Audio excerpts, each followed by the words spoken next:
Hello दोस्तों, कैसे हो आप सब लोग और कैसी चल रही है आपकी तैयारी। प्रीलिम्स का रिजल्ट आ चुका है, तो जिनका भी पॉजिटिव नहीं रहा तो कोई बात नहीं है। दिल से मतलब कि एकदम फ्री रहो। कहना बड़ा आसान है लेकिन ठीक है, अभी आपको करनी तो मेंस की प्रिपरेशन पड़ेगी, क्योंकि अब ये जो टाइम है ना, इन फिज़ाओं में और इन माहौल ही ऐसा बन जाएगा जहाँ पे सब एंसर राइटिंग की बात कर रहे होंगे।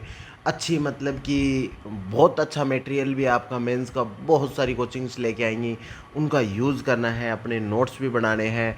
तो जिनका प्रीलिम्स इस बार नहीं हुआ ना, बहुत ही अच्छी अपॉर्चुनिटी है। मैं ये बता रहा हूँ कि प्रीलिम्स में जो फेल हो जाते हैं, जैसे कि इस साल मैंने ना कई टॉपर्स का सुना था जो 2 बार प्रीलिम्स में हुए, थर्ड अटेम्प्ट में फर्स्ट रैंक, सेकंड रैंक, और जैसे कि 10th रैंक वाला 4 बार प्रीलिम्स में फेल हुआ। आकृति छोटी 249 जो 5 बार प्रीलिम्स में फेल हुई। तो मतलब प्रीलिम्स में फेल होना एक one of the best conditions हो जाती हैं। One of the best conditions क्यों हो जाती है? क्योंकि पूरा आपकी पूरी तैयारी हो चुकी है। पूरी तैयारी होने के बाद आपको पूरा 1 साल मिलता है आंसर राइटिंग करने के लिए, रिवीजन करने के लिए। तो इस बार आप अपनी तैयारी को बहुत शानदार कर सकते हैं। तो उसी के लिए हम जो भी अपना एक आंसर राइटिंग का जो इनिशिएटिव है, उसमें जो देसी जुगाड़ देख रहे थे। पिछली बार मैंने ना किस कंसेप्ट के बारे में बताया था, सिस्टर कंसेप्ट्स के बारे में बताया था, ठीक है। फिर है ना बहुत सारे लोगों का ना मतलब ये था कि सर 2024 के लिए क्या स्ट्रेटेजी हो, 25 के लिए क्या स्ट्रेटेजी हो, आरएस के भी पेपर आ रहे हैं उनके लिए क्या स्ट्रेटेजी हो, क्योंकि आरएस का एग्ज़ाम आ रहा है। जो प्रीलिम्स में फेल हो गए उनके लिए एक बैकअप ऑप्शन अच्छा हो सकता है, तो उनके लिए भी जल्दी ही वीडियो बनाए जाएंगे। आप एक बार फ्री रहें, ठीक है। अभी देखो, सिस्टर कंसेप्ट आपने लास्ट टाइम पे पढ़ा था। सिस्टर कंसेप्ट एक बहुत अच्छा कंसेप्ट है जिसके थ्रू आप ना मेंस में बहुत सारे अननोन क्वेश्चंस को सोल्व कर सकते हो। बहुत सारे और कंसेप्ट भी पढ़ेंगे, parents concept, grand daughter concept, इस तरीके से बहुत सारे कंसेप्ट मैंने अपने लेवल पे पढ़ाए थे जिनको आपके साथ मैं ज़रूर शेयर करूँगा। और लास्ट वीडियो में ना बहुत सारे लोगों ने कमेंट सेक्शन के अंदर लिखा, तो एक रिक्वेस्ट है यार कि जिन लोगों ने भी लास्ट के अंदर मतलब लास्ट वीडियो के अंदर जो भी कमेंट के अंदर जितने भी सिस्टर कंसेप्ट वगैरह बताए थे, वो अपनी टेलीग्राम आईडी है ना उसको ज़रूर मेंशन कर दें।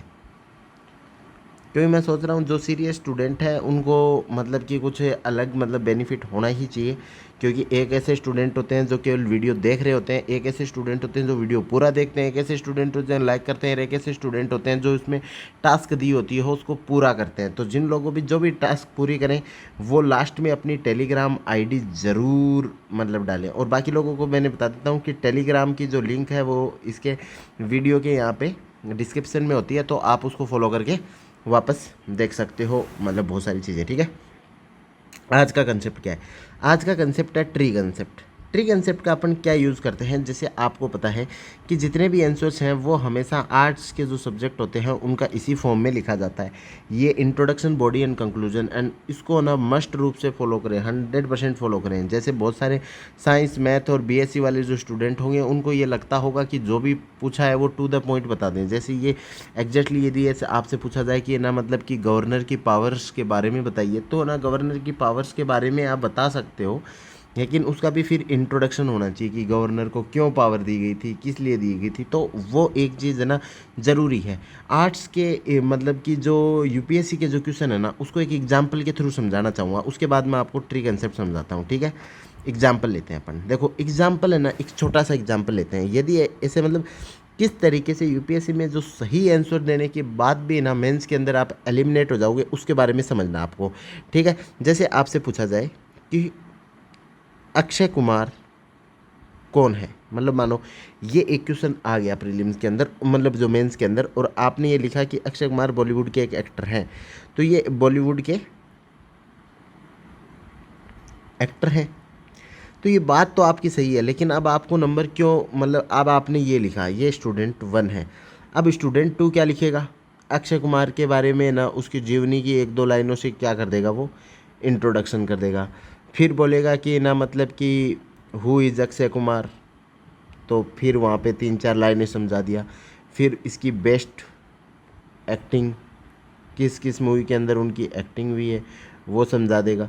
थोड़ा ना डेटा दे देगा, क्या दे देगा कि कितनी नंबर ऑफ़ मूवीज़ हैं, कितने इनको अवार्ड्स मिले हैं, कितना इनका टर्नओवर है, वो सारी चीज़ बता देगा।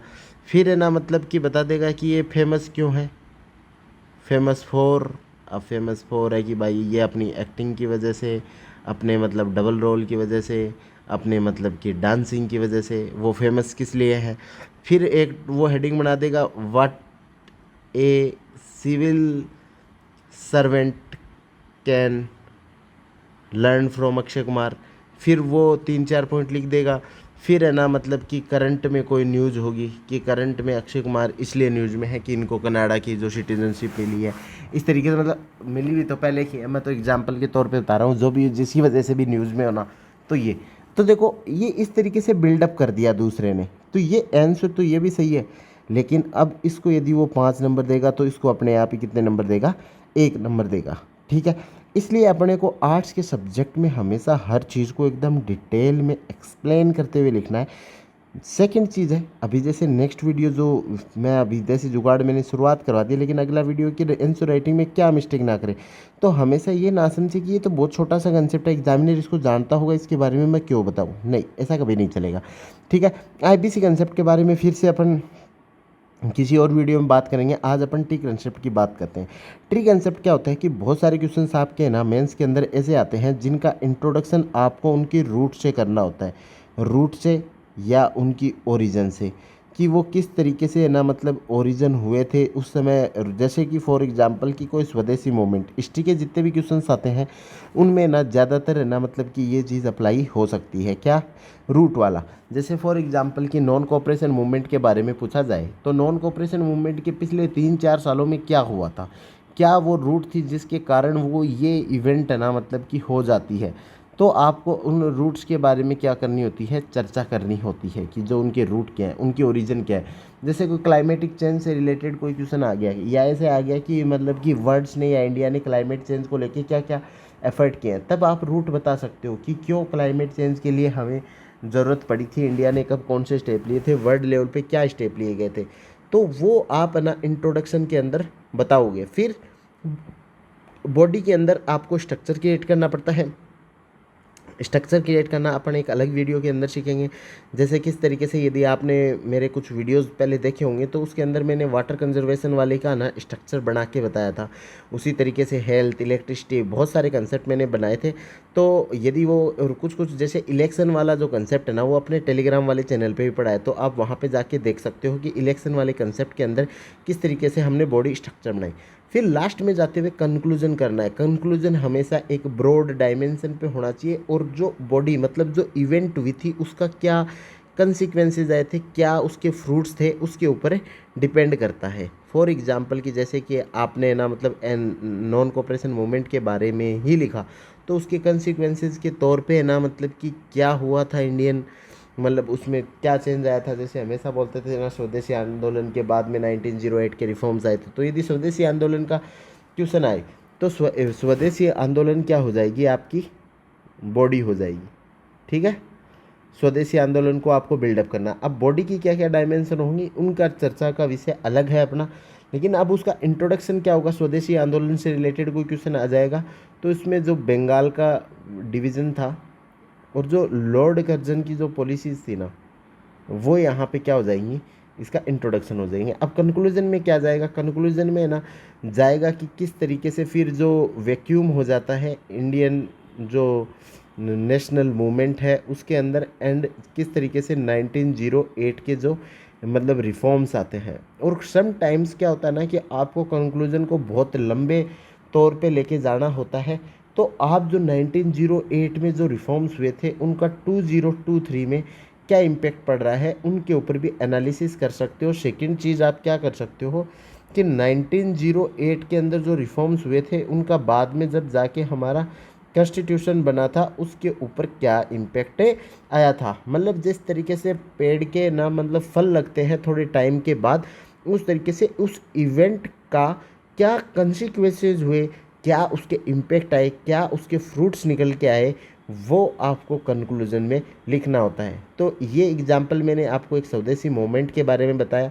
जिसमें आप इंट्रोडक्शन बंगाल डिवीज़न और लॉर्ड कर्जन के बारे में वहाँ से कर सकते थे। फिर स्वदेशी मूवमेंट के बारे में अपन सब बताएंगे, उनका लीडर क्या है, कब स्टार्ट हुई, किस तरीके से 3 फॉर्म में ये बंटी थी, कौन कौन से मेथड को यूज़ किया गया था, किस तरीके से ब्रिटिशर्स ने रिएक्ट किया, वो सारा आएगा इसकी बॉडी के अंदर।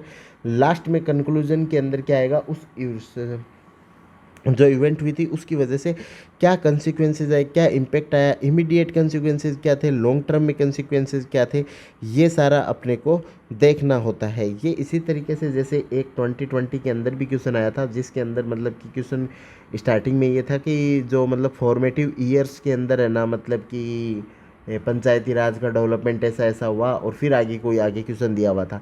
इसका मतलब है इंट्रोडक्शन में क्या करोगे आप, इंट्रोडक्शन में कम्युनिटी डेवलपमेंट प्रोग्राम से लेके जो भी आपका आगे तक है ना, मतलब कि कब सिंघवी कमेटी बैठती है, कब है ना मेहता कमेटी बैठती है, उन सारी कमेटीज़ के बारे में बताते हुए आप इंट्रोडक्शन लिखोगे। फिर जो भी बॉडी के अंदर पूरा पंचायती राज वगैरह वो लिखोगे। कंक्लूजन के अंदर आप लिखोगे क्या पंचायती राज आने की वजह से आपको क्या इम्पेक्ट देखने को मिला, रूरल जो इंफ्रास्ट्रक्चर है उन पे क्या इम्पेक्ट आया, रूरल टोटल सेटअप के ऊपर क्या आया, अर्बन लोकल बॉडीज़ की वजह से क्या इम्पेक्ट आया, वो सारे उसके कंक्लूजन का काम करेंगे।